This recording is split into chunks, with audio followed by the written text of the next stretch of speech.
विद्यार्थी मित्रांनो, सह्याद्री ट्युटोरियल्स मध्ये तुमचं स्वागत आहे. आता इथून पुढे फिजिक्सची भीती बिलकुल तुम्हाला वाटणार नाहीये.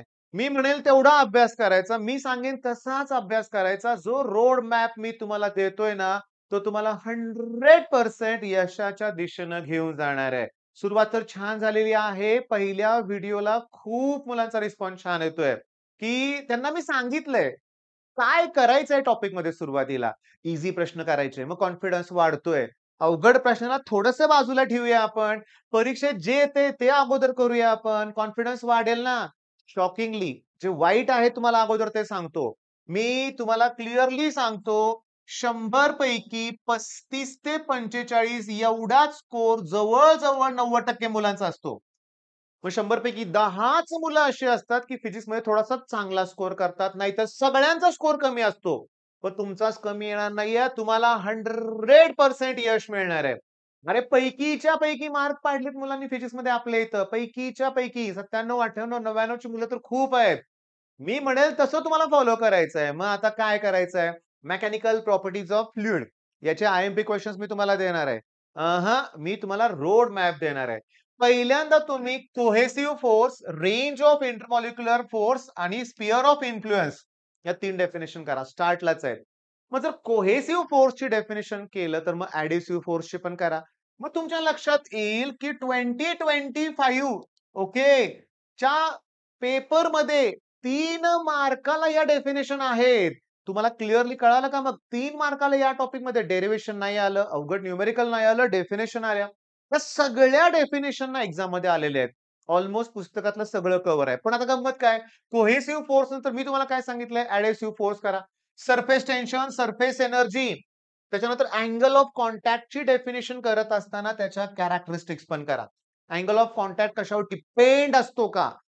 सरफेस टेन्शनवर टेम्परेचरचा काय इफेक्ट होतो? इम्प्युरिटीचा काय इफेक्ट होतो? मग तो effect on surface tension off impurities of temperature MCQs आहेत. ते केल्यानंतर लगेच त्या परीक्षेत परीक्षेत आलेले प्रश्न बघायचे बरं का एमसीक्यू लक्षात घ्या. त्याच्यानंतर कॅपिलॅरिटी त्याच्या ॲप्लिकेशन म्हणजे बघा कॅपिलॅरीच्या ॲप्लिकेशनमध्ये तुम्हाला माहिती आहे ते इंक इंक शाई नीप असते बघा. शाईच्या थेंबावर टेकवली की शाई अशी वरती येते किंवा ती झाडाची मुळं आहेत ती पानं शोषून घेतात. ते ब्लॉटिंग पेपर असतो तो इंकला ॲब्सॉर्ब करतो. हे सगळे कॅपिलॅरिटीचेच एक्झाम्पल आहेत लक्षात घ्या. म्हणजे ॲप्लिकेशन्स आहेत.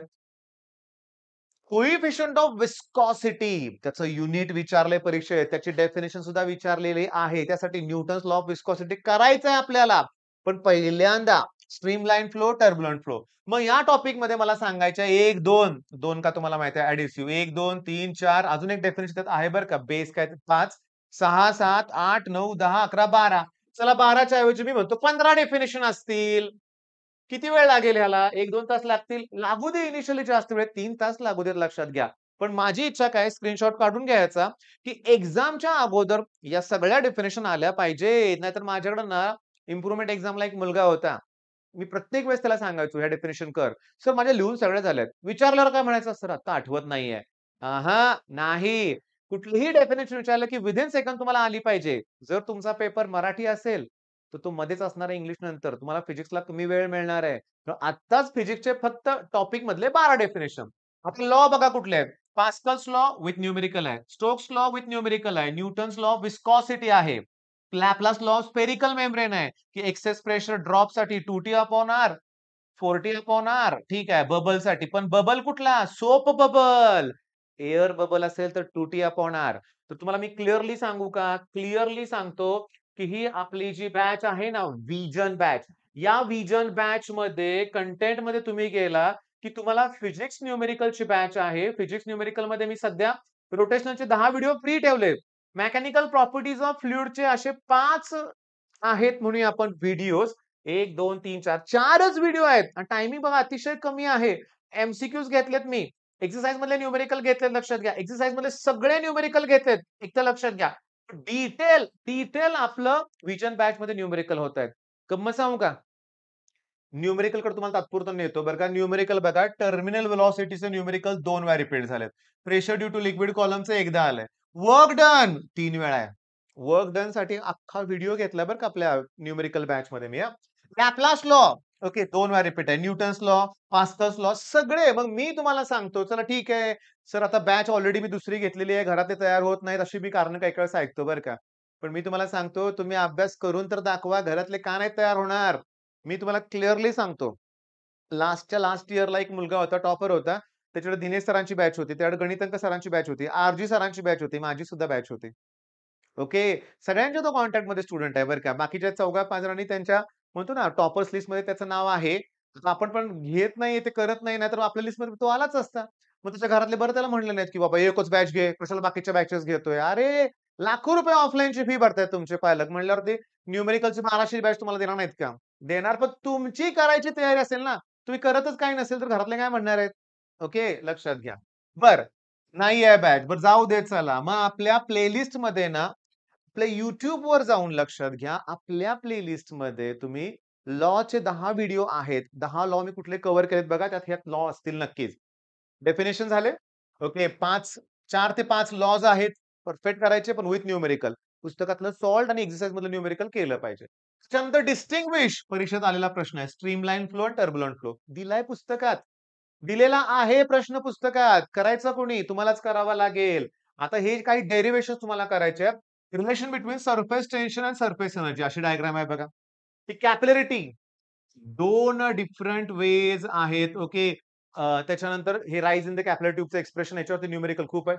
टर्मिनल व्हेलॉसिटी आता जर 2 वेळा न्यूमेरिकल आला असेल, तर यावेळेस डेरिव्हेशन येऊ शकतं. लिहून घ्या, येऊ शकतं लक्षात घ्या. Surface tension on the basis of molecular theory 4 मार्काला आहे. 3 मॉलिक्यूल घ्यायचे. एक ऑन सरफेस, एक अर्धा बुडाला, एक पूर्णपणे बुडाला. म्हणजे कुठले-कुठले फोर्सेस ॲक्ट होत आहेत त्याच्यावरती सरफेस टेन्शन प्रूव्ह करायचंय. बर्नॉलीज थेरम आणि त्याचे ॲप्लिकेशन लिहून ठेवा. त्याचे न्यूमेरिकल सगळ्यात सोपे आहेत. मग आता मला सांगा, की जो स्क्रीनशॉट काढता याचा? ओके. त्याच्यानंतर न्यूमेरिकल मी तुम्हाला आत्ता सांगितलं याच्यावरचे न्यूमेरिकल्स आलेत. बरं एवढंच हे परीक्षेत आलेले प्रश्न आहेत. हेच परीक्षेत येणार प्रश्न लक्षात घ्या. दुसरे येऊ शकतच नाहीत. दुसरे कुठले विचारायचे प्रश्न आता? तर सांगतो. आता मी तुम्हाला क्लिअरली सांगतो. पास्कल्स लॉचे ॲप्लिकेशन्स येतील. Bernoulli's law is related with conservation of energy असे प्रश्न विचारतील. अरे थांबा ना. एम-सी-क्यू कडे जाऊया आपण. एम-सी-क्यू मी तुम्हाला सांगतो क्लिअरली. वाय ॲप्लिकेशन वरती मी आता एम-सी-क्यू शोधतोय. बघा कॅपिलरी ट्यूब, रेडियस दिले, same liquid, ratio of rise in the capillary ट्यूबचं पुन्हा एक्सप्रेशन विचारलंय. नाही थांबा, थांबा. न्यूमेरिकल कशातलं विचारलंय? टर्मिनल नाही, नाही. थांबा, थांबा, थांबा. Rise in the capillarity. Okay. म्हणजे T equals to r h rho g upon 2 cos theta. याच्यावर एम-सी-क्यू आले. न्यूमेरिकल आहे बरं का लक्षात घ्या. Bernoulli's theorem which is constant. Energy constant असते. ओके. त्याच्यानंतर सरफेस टेन्शनची डेफिनिशन, फॉर्म्युला विचारलाय. त्याच्यानंतर effect of solubilities on the surface tension विचारलाय. ओके. एक लक्षात घ्या, सोल्युबल सबस्टन्स ॲड केला की सरफेस टेन्शन इन्क्रीज होतंय. थिटाची व्हॅल्यू विचारली म्हणजे अँगल ऑफ कॉन्टॅक्ट. रेन ड्रॉपच्या शेप बद्दल विचारलंय. एसआय युनिट ऑफ विस्कॉसिटी विचारलंय. ओके. थांबा. आता लक्ष द्या. 1 मिनिट हां. इथं मी देतोय क्रिटिकल टेम्परेचर. आता गंमत बघा. गेल्या वर्षी क्रिटिकल टेम्परेचर तुमच्या पेपरमध्ये ना लक्षात घ्या असा प्रश्न होता. At what temperature surface tension of a liquid becomes 0? 2च शब्द लिहायचे होते. Critical temperature, the surface tension off become 0 at critical temperature. चला सोप्पंच आहे सगळं. मग आता बाळांनो, ओके. रोड मॅप तर मी देतोय. लाईव्ह सीरीज सुरू केले. रोज रात्री 9:30 वाजता लाईव्ह सेशन्स असतात लक्षात घ्या. ओके. मग हा व्हिडिओ वर्षभर बघितला जाणार आहे. त्यामुळे मी आज म्हणू शकत नाही, की आजचं लाईव्ह लेक्चर हे आहे ते बघा म्हणून. पण तुम्हाला चॅनल फॉलो करायचंय. करताय फॉलो. सगळं छान वाटतंय. ओके. मग रोज असे व्हिडिओ तुम्हाला मिळणार आहेत. 15-16 दिवसातनं सगळा रोड मॅप तुम्हाला मिळून जाईल. रोज मी देणार नाहीये. केमिस्ट्रीचं पण द्यावं लागणार आहे मला. मॅथ्सबद्दल पण सांगावं लागणार आहे. फक्त तुमचा सपोर्ट हवाय. हे करायचंय सगळं तुम्ही. All the best.